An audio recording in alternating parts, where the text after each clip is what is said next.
그 지그 지글러라고 하는 그 동기부여 강연자 있습니다. 굉장히 유명한 사람인데요. 이 사람이 이런 말을 했습니다. 태도가 고도를 정한다. 태도가 고도를 결정한다. 이게 무슨 말인가? 그 우리나라 높이뛰기 우상혁 선수 있지 않습니까?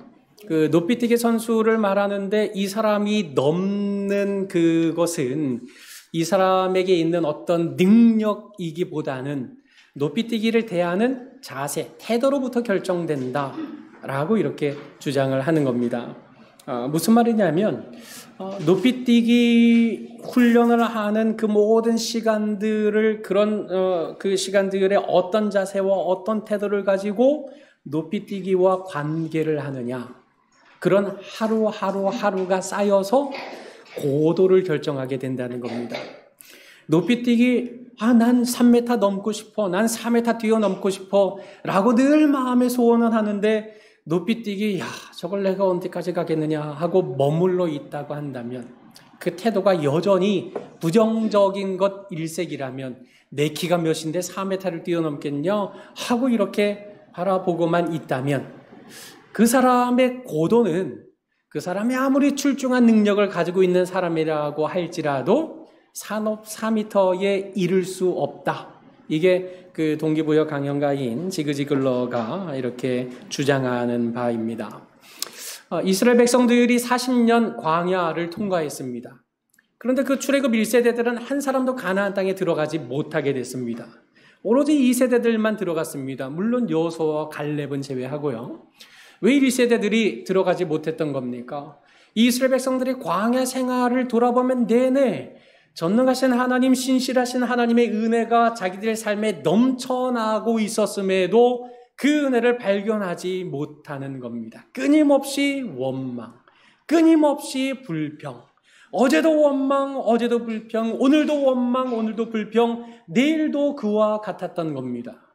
그런 세월들이 쌓여나가다가 가데스바네아에 이르게 되었잖아요. 거기서 12명의 지파장들을 가나안 땅에 올려보내서 하나님이 보여주시는 거죠. 내가 너희에게 줄 땅은 이 땅이다 하고 보여주시는 그런 상황 속에 이 백성들이 보고 와서 어떻게 합니까?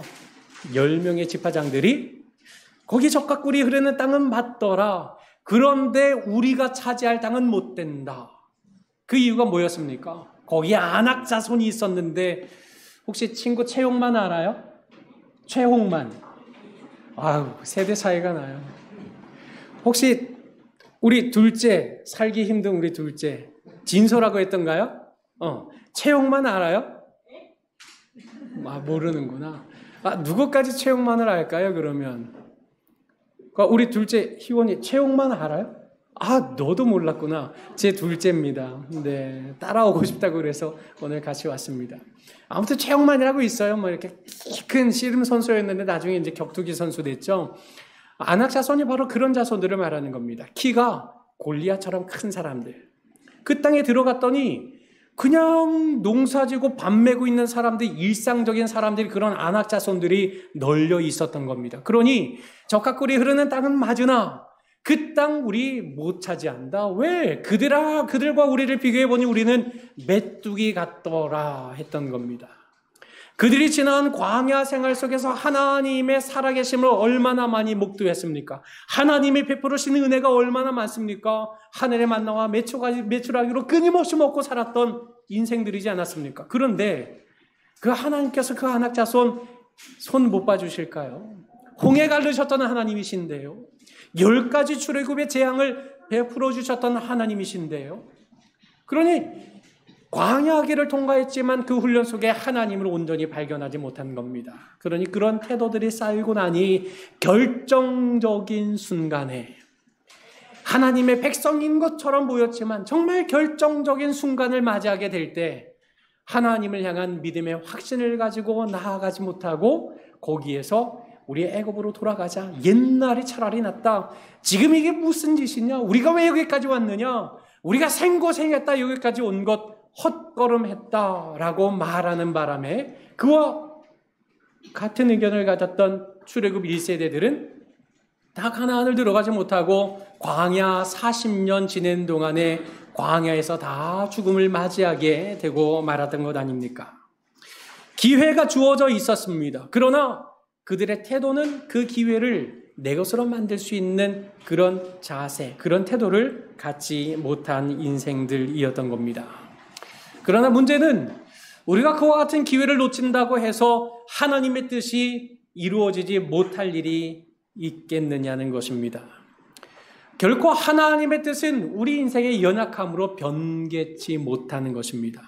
우리의 연약함이 하나님의 뜻을 이루지 못하는 일은 결단코 일어나는 법이 없습니다. 하나님의 전능하심, 하나님의 위대하심은 우리 아니라 돌들을 통해서도 아브라함의 자손을 만드실 수 있는 그런 능력이 바로 하나님의 능력이지 않습니까? 결국 하나님께서는 출애굽 1세대를 통해서가 아니라 출애굽 2세대를 통해서 광야를 졸업하게 하고 가나안을 점령하게 하셨는데 그 광야 길에서 가나안으로 들어가게 될 때 요단강을 건너고 난 이후의 말씀이 오늘 우리가 읽은 말씀입니다. 이 요단강을 기적적으로 건넌 이 백성들을 향해서 하나님이 명령하시는 게 있으세요. 그 명령이 무엇입니까? 2절 말씀에 그때에 여호와께서 여호수아에게 이르셨습니다.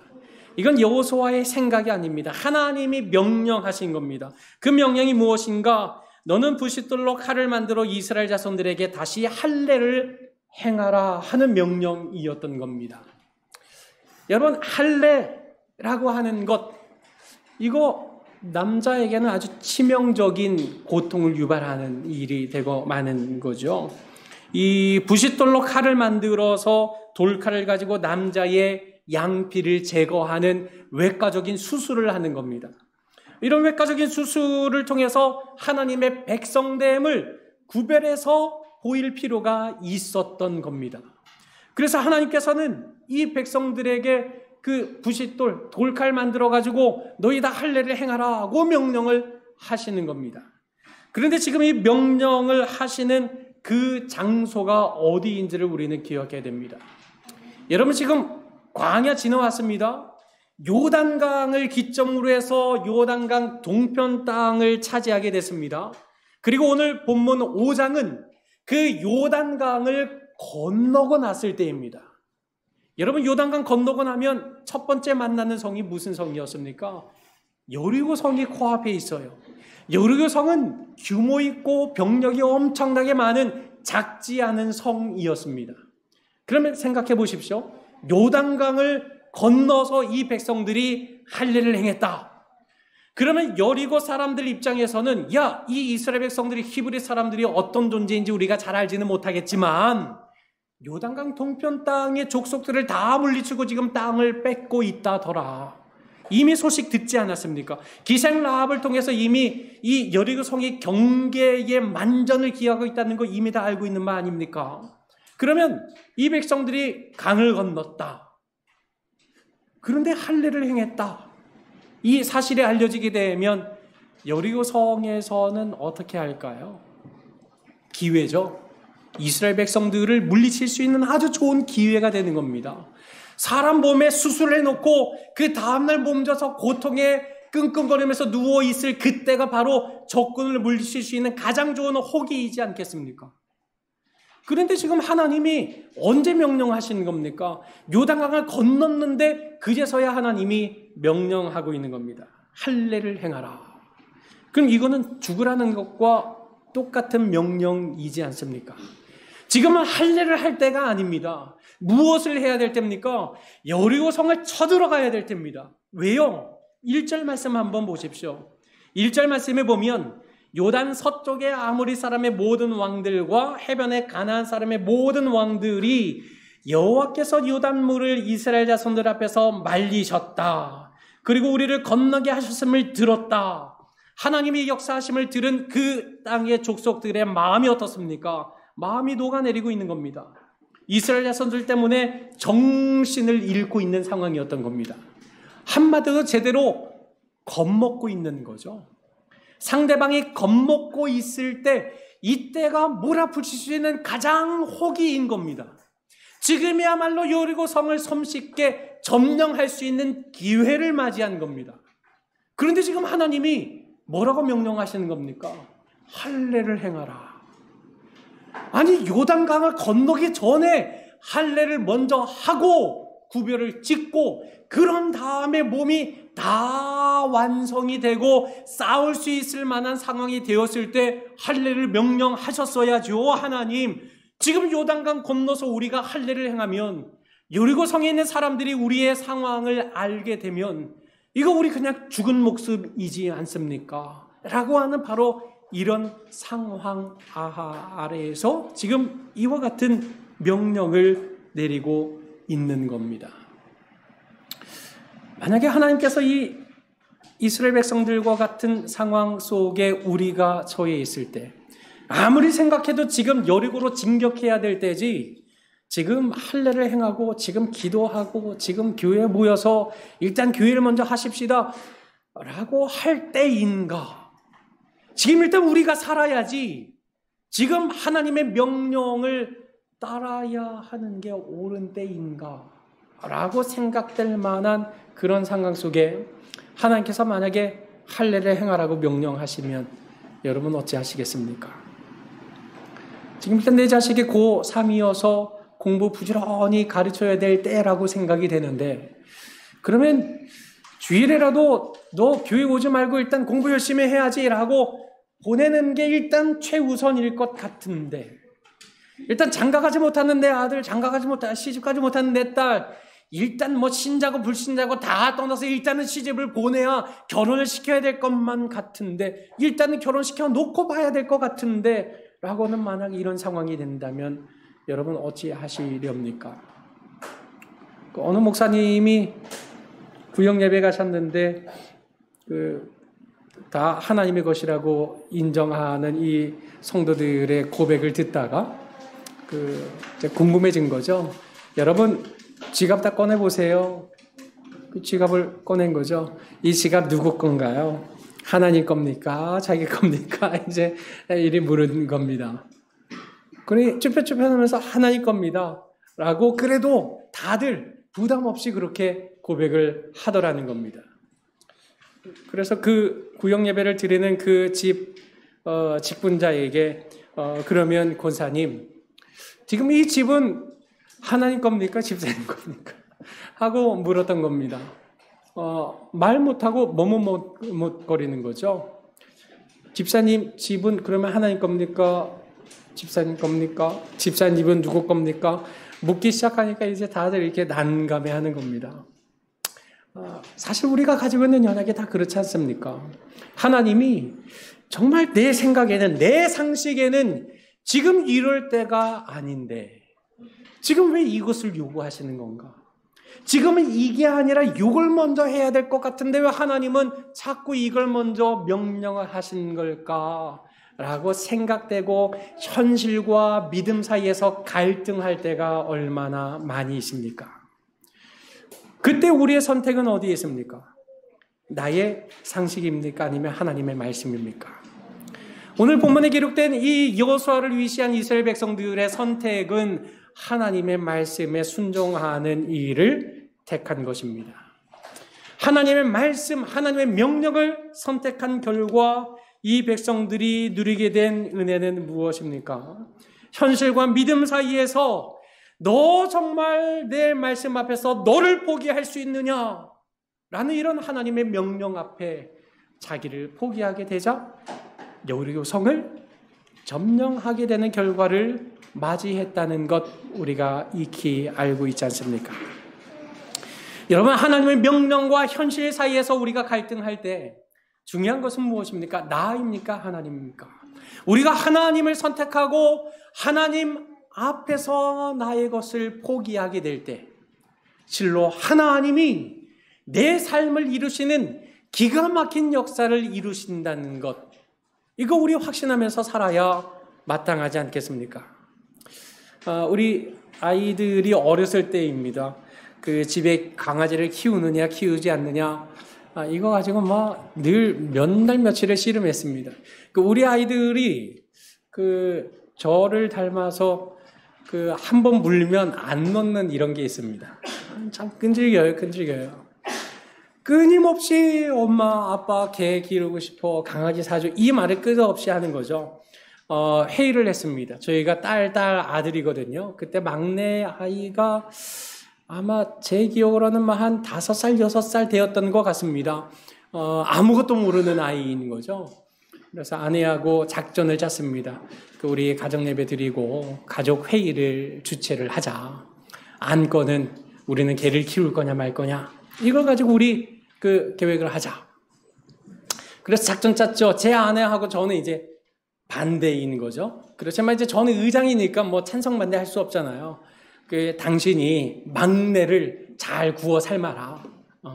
뭐 마트에서 뭔 선물을 사준다고 하든 뭐 맛있는 걸 사준다고 하든 그 반대쪽으로 당신이 끌고 갈 수 있겠냐. 그렇게 할 수 있대요.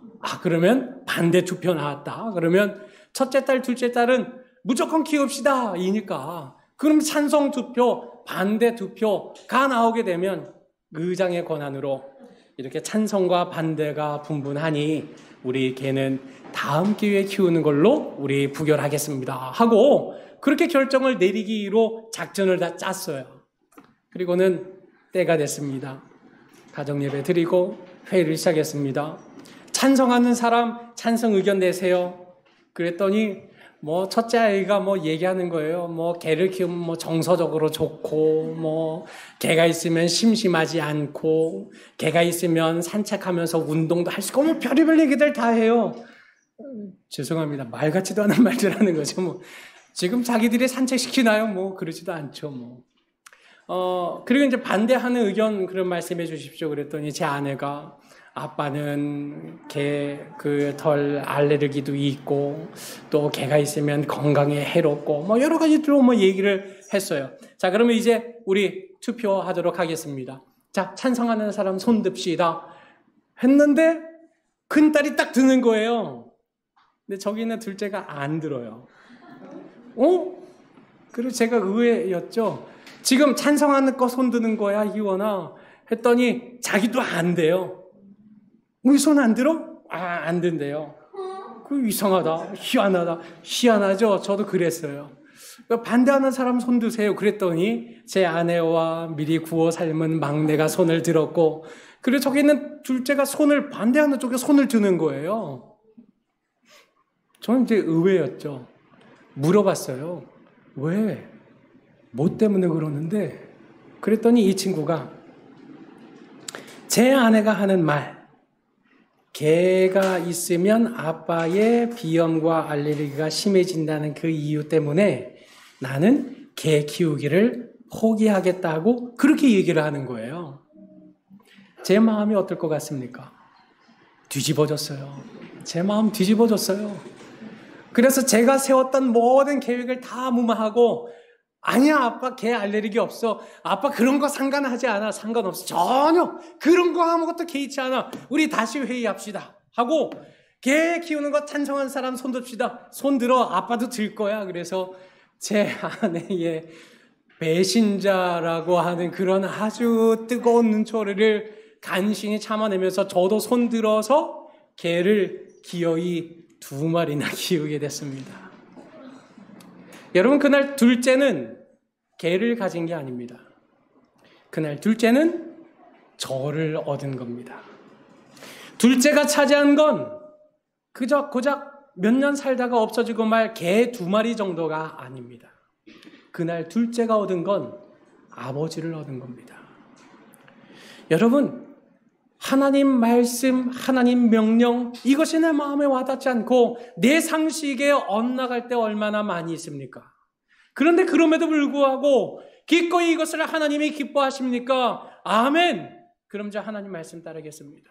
기꺼이 나를 포기하고 당신 말씀 따르겠습니다. 라고 할 때 차지하게 된 그 여리고성은 고작 한낱 큰 성 여리고성 정도가 아닌 겁니다. 이 백성들이 차지한 것이 무엇입니까? 하나님을 얻게 된 것입니다. 여러분, 나를 포기하게 될 때 하나님을 얻을 수 있는 겁니다.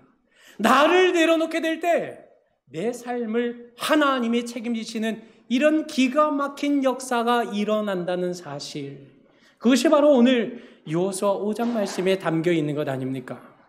여러분, 광야에서 원망과 불평 일생이었던 이 사람들은 어찌 되었습니까? 가나안을 맛보지도 못했습니다. 그러나 요단강을 건너고 자기 목숨을 내놓은 그 상황 앞에 하나님의 말씀을 붙잡고 나아간 이들은 하나님을 얻게 되는 이런 귀하고도 놀라운 역사를 맛볼 수 있는 기가 막힌 믿음의 세대로 하나님 앞에 쓰임받게 된 것이지 않습니까? 하나님 말씀 앞에서 나 자신을 내려놓을 수 있는 믿음의 태도, 하나님 말씀 앞에서 나를 포기할 수 있는 그런 믿음의 자세, 이것이 우리가 아주 작은 일들, 우리 앞에 놓인 아주 작은 신앙생활을 통하여서 우리가 늘 훈련되고 늘 이런 태도를 가지고 우리가 늘 이런 자세를 가지고 하나님의 말씀을 대하며 신앙생활을 하게 된다면 정말 이처럼 결정적인 순간에 우리는 하나님 편에 서서 하나님을 소유하는 믿음의 사람이 될 수 있다는 것, 그것이 오늘 이 성경을 통해서 하나님이 우리에게 깨우쳐 주시는 말씀이지 않습니까? 이처럼 할례를 행하고 나서 마음은 얼마나 심란하겠습니까? 이거 여리고가 알게 된다면 당장이라도 쳐들어와서 우리를 다 잡아버릴 텐데 여호수아의 마음이 아닐 것이었습니다. 여러 가지 많이 두렵고 떨리는 마음 가득했을 겁니다. 여러분이 할례가 얼마나 심각한 일이냐면요, 그 세겜 땅에서 이 야곱의 딸 디나가 강간을 당하게 되잖아요. 시몬과 레위가 우리 사돈지간 맺으려면 너희도 우리처럼 할례를 행해야 돼 하고 세겜성에 있는 모든 남자들에게 할례를 행하게 했습니다. 그리고는 그 세겜성을 다 쳤죠. 몇 사람이 쳤나요? 시몬과 레위 단 2사람이 칼로 모두 다 없애버렸어요. 그만큼 이 할례는 남자들로 하여금 전투력을 상실하게 만드는 행위였던 겁니다. 그런 지금 이 이스라엘 군사 싸울 만한 사람들이 다 할례 행하고 다 끙끙 앓아 누워 있는 거죠. 여호수아의 마음이 얼마나 부담스러웠을까요? 그래서 아마 산책하고 있었을 때입니다. 심란한 마음 부여잡고 산책하고 있을 때 누구를 만나게 되었던 겁니까? 바로 여호와의 군대 대장을 만나게 되었던 겁니다. 우리 13절 말씀을 한번 같이 읽어보도록 하겠습니다. 13절 말씀 시작. 여호수아가 여리고에 가까이 이르렀을 때에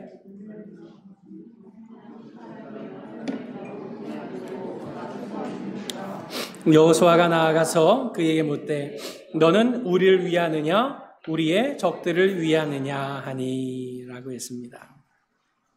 지금 여호와의 군대대장을 만나자마자 그 처음에 했던 말이 무엇입니까? 넌 누구 편이냐? 라고 여호수아가 물었습니다. 우리가 늘 묻는 거죠. 우리가 새로운 사람을 만나게 되면 넌 누구 편이냐?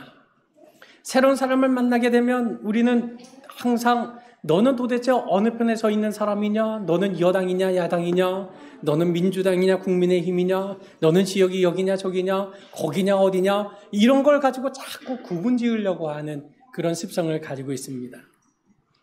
그러나 지금 여호와의 군대 대장으로 나타나신 예수님께서 지금 이 여호수아를 향해서 하신 말씀은 무엇입니까? 14절 말씀 보면 그가 이르되 아니라 나는 여호와의 군대 대장으로 지금 왔느니라 하는지라 하고 말합니다. 그러자 여호수아의 반응이 무엇입니까?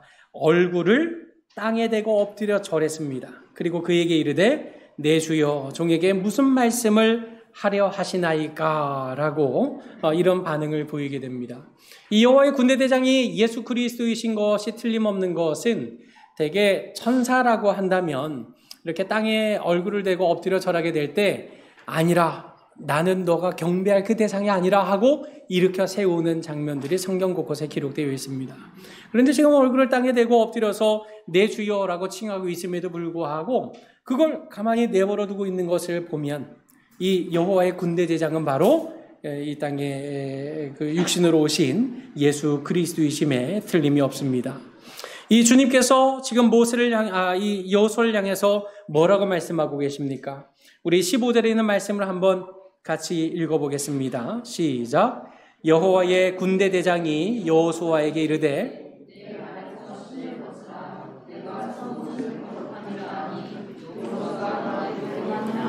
예. 지금 여기서 내 발에서 신을 벗으라 하는 이 말은 어디서 많이 본 말씀 아닌가요? 은서? 지금 6학년 됐죠? 그죠? 예. 나 기억나요? 뭐 알다가도 모르겠고 모르다가도 알겠고. 자, 이 말씀이 혹시 그쵸? 네, 모세. 예. 모세에게 하나님이 말씀하실 때 딱 요 얘기했습니다. 모세에게 하나님이 말씀하실 때 내 발에서 신을 벗으라 내가 선 곳은 거룩한 땅이다. 지금 모세에게 하셨던 그 똑같은 말씀을 여기 15절에서 하고 있는 말씀은 똑같이 하고 있는 이유가 무엇이겠습니까? 지금 하나님께서 여호수아를 어떻게 대하신다는 겁니까? 모세와 똑같이 대하고 계신다는 겁니다. 사실상 우리가 이 땅을 살아가면서 내가 과연 여호수아와 같은 사람으로 살 수 있겠나? 내가 과연 모세와 같은 사람으로 살아갈 수 있겠는가? 우리 이런 고민 많이 하지 않습니까? 우리는 결코 이런 사람이 될 수 없습니다. 우리가 어떻게 다윗과 같을 수 있고 모세와 같을 수 있고 여호수아와 같을 수 있단 말입니까? 그러나 나 자신에게는 아무런 아무런 그 능력이나 강함이나 조건이 온전하지 못한 존재이지만 그러나 나 같은 연약한 존재일지라도 하나님이 나를 어떻게 대하고 있다는 것입니까? 모세와 같이 나는 너를 대하고 있다는 겁니다. 내가 모세와 같이 너를 붙잡고 있다는 사실을 말씀하고 있는 겁니다. 여러분, 모세가 능력이 있어서 하나님 앞에 쓰임받았던 것이 아니지 않습니까? 다윗이 능력이 있어서 그를 하나님이 들어 사용하신 것이 아니라는 겁니다. 하나님이 다윗을 사용하셨던 것, 모세가 모세로 살아갈 수 있었던 것, 여호수아가 여호수아 될 수 있었던 것은 다른데 그 이유가 있지 않습니다. 바로 역사의 주관자요 주권자이신 하나님께서 그를 붙잡으셨기 때문에 여호수아가 여호수아 될 수 있었던 겁니다. 은서가 나의 삶을 생각할 때 나 같은 사람이 하나님을 믿는 사람인가? 때로 나한테 실망스러울 때 많고 나 자신에게 참 낙심할 때가 많고 내가 과연 커서 뭐가 될 수 있을까? 나 같은 존재를 과연 하나님이 사용하실까? 라는 그런 마음 들 때 많이 있지 않겠습니까? 자신에게 실망할 때가 어디 한두 번입니까?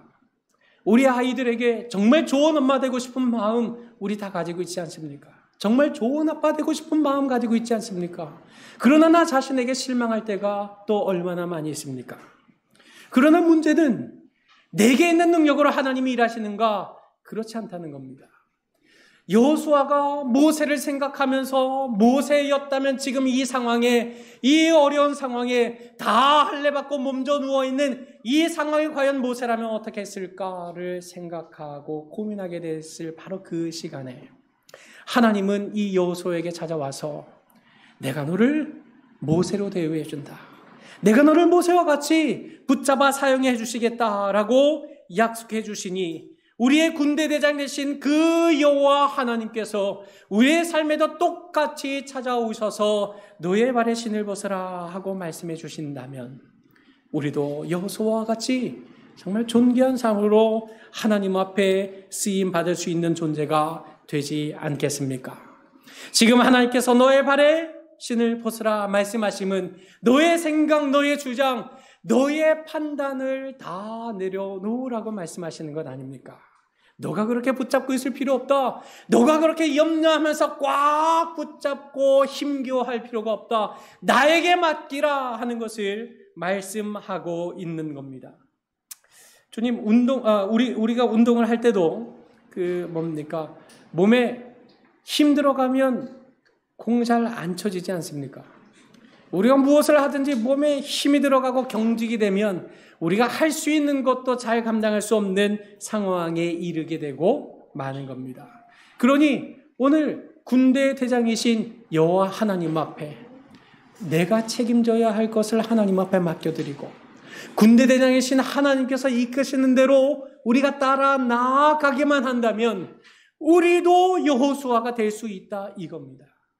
우리의 열심과 우리의 노력을 통해서 어떤 여호수아와 같은 존재가 될 수 있을 일은 만무하지만, 그러나 하나님이 오늘 내 삶에 찾아오셔서 오늘 내 삶에 명령하시고 말씀해 주신다면, 그래서 그 하나님 앞에 나 자신을 내려놓고 포기하고 나의 모든 것을 하나님 앞에 주권을 하나님 앞에 맡겨드린다면, 그 하나님 손에 붙잡혀서 우리도 여리고와 같은 이 세상을 점령해 나아갈 수 있는 실로 귀하고 복된 존재로 쓰임받을 수 있다는 사실을 하나님 오늘 이 말씀을 통해서 우리에게 교훈해주고 있는 것입니다.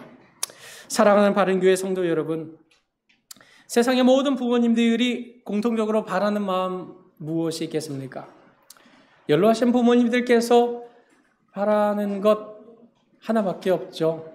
자식 잘 되기만을 바라는 것. 이거 말고는 무슨 기도가 있고 무슨 소원이 있을 수 있겠습니까? 하나님께서 당신의 백성들이 잘 되기를 바라는 마음도 동일한 마음인 것입니다. 그런 까닭에 하나님께서 오늘 우리에게 말씀하시는 겁니다. 내게 맡겨라. 나를 의지해라. 너의 생각과 판단과 방법을 포기하고 내려놓고 너의 모든 행사를 나에게 맡기라. 그리하면 이루리라 하고 말씀하시는 것 아닙니까? 누가 봐도 말도 되지 않을 상황에서 순종을 시험하시는 하나님의 명령은 현실과 믿음 사이에서 우리를 괴롭게 하시려고 하시는 명령이 결단코 아닙니다. 진심으로 하나님을 신뢰함으로써 순종하는 자에게 허락하실 젖과 꿀이 흐르는 바로 그 땅으로 우리를 인도하시기 위함인 겁니다. 바로 내 생각이, 내 염려가 많은 순간 속에서도 하나님이 나와 함께하고 계신다는 이 한 가지 사실. 하나님께서 오늘도 이런 눈물골짜기 인생, 치열한 전투를 벌여는 이 인생길을 통과하는 중에서도 여전히 하나님께서 우리의 군대 대장으로 나와 함께 하신다는 사실. 그래서 겸손하게 자신의 신을 벗고 가라고 말씀하심에 겸손한 태도로 순종하면서 약속의 땅을 향하여 한 걸음씩 내디딜 때, 실로 우리의 걸음을 통하여 하나님께서는 당신의 나라를 이루어 가실 것임에 틀림이 없지 않겠습니까? 그러므로 한 번뿐인 인생의 걸음을, 반드시 마지막을 만날 수밖에 없는 이 종말론적인 인생의 걸음을 하나님의 진리의 말씀 앞에 확고한 믿음의 태도로서 순종하면서 하나님의 인도하심을 따라 늘 겸손한 태도로 따라가심으로써 모든 문제보다 더 크신 하나님을 얻게 되고, 또 교회를 중심으로 새 시대의 승전고를 울릴 수 있는 그런 약속의 땅을 마음껏 차지해 나아가는 우리 모든 성도님들이 되시기를 주님의 이름으로 간절히 축원합니다.